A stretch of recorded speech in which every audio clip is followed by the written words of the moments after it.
ಪಾಲಿಕೆ ಸಹಾಯಕ ಕಾರ್ಯನಿರ್ವಾಹಕ ಎಂಜಿನಿಯರ್ ಸತ್ಯನಾರಾಯಣ್ ಮನೆ ಮೇಲೆ ಲೋಕಾಯುಕ್ತ ದಾಳಿ ನಡೆದಿರುವ ಪ್ರಕರಣ ಇದೀಗ ಹೊಸ ತಿರುವು ಪಡೆದುಕೊಂಡಿದೆ.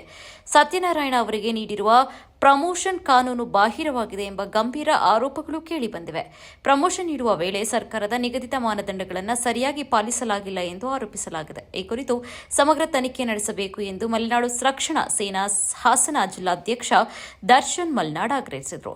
ಇದಕ್ಕೂ ಮೊದಲು ಸತ್ಯನಾರಾಯಣ ಕಳಪೆ ಕಾಮಗಾರಿಗಳಿಗೆ ಬಿಲ್ ಪಾಸ್ ಮಾಡಿದ್ದಾರೆ ಎಂಬ ಆರೋಪವೂ ಕೇಳಿಬಂದಿದೆ. ಹುಡಾದ ಇಂಜಿನಿಯರ್ ಆಗಿ ಕಾರ್ಯನಿರ್ವಹಿಸುತ್ತಾ ಇದ್ದ ಸಂದರ್ಭದಲ್ಲಿ ಅನಧಿಕೃತವಾಗಿ ಕಟ್ಟಡದಲ್ಲಿ ಪರ್ಮಿಷನ್ ನೀಡಿದರೆಂದು ಕೂಡ ಆರೋಪಿಸಲಾಗಿದೆ. ಈ ಎಲ್ಲಾ ವಿಚಾರಗಳ ಬಗ್ಗೆ ಸಂಪೂರ್ಣ ತನಿಖೆ ನಡೆಯಬೇಕು ಮತ್ತು ತಪ್ಪು ಸಾಬೀತಾದರೆ ಕಾನೂನು ಕ್ರಮ ಕೈಗೊಳ್ಳಬೇಕು ಎಂದು ದರ್ಶನ್ ಮಲ್ನಾಡ್ ಒತ್ತಾಯಿಸಿದರು.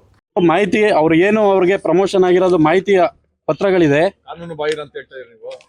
ಇದನ್ನ ತನಿಖೆ ಮಾಡಬೇಕಾಗಿದೆ. ನಮ್ಮ ಮೇಲ್ನೋಟಕ್ಕೆ ಇದು ಕಾನೂನು ಬಾಹಿರವಾಗಿದೆ ಮತ್ತು ಯಾವುದೇ ರೀತಿ ಅಂತ ಮೇಲ್ದರ್ಜೆ ಅಧಿಕಾರಿಗಳನ್ನ IAS ಲೆವೆಲ್ ಅಲ್ಲಿ ಅವ್ರನ್ನ ಸೆಲೆಕ್ಟ್ ಮಾಡುವಂತದ್ದು ಇರುತ್ತೆ. ಆದ್ರೆ ಇದು ಮಹಾನಗರ ಪ್ರಾಧಿಕಾರದ ಸಾಮಾನ್ಯ ಸಭೆ, ಹೌದು, ಇದು ಸಾಮಾನ್ಯ ಸಭೆಯಲ್ಲಿ ಆಗಿದೆ. ಇದ್ರ ವಿರುದ್ಧನೂ ಕೂಡ ನಾವು ಕಂಪ್ಲೇಂಟ್ ಕೊಡೋರಿದ್ದೀವಿ. ಇದ್ರ ವಿರುದ್ಧನೂ ಸಹ ತನಿಖೆ ಆಗಬೇಕಾಗಿದೆ.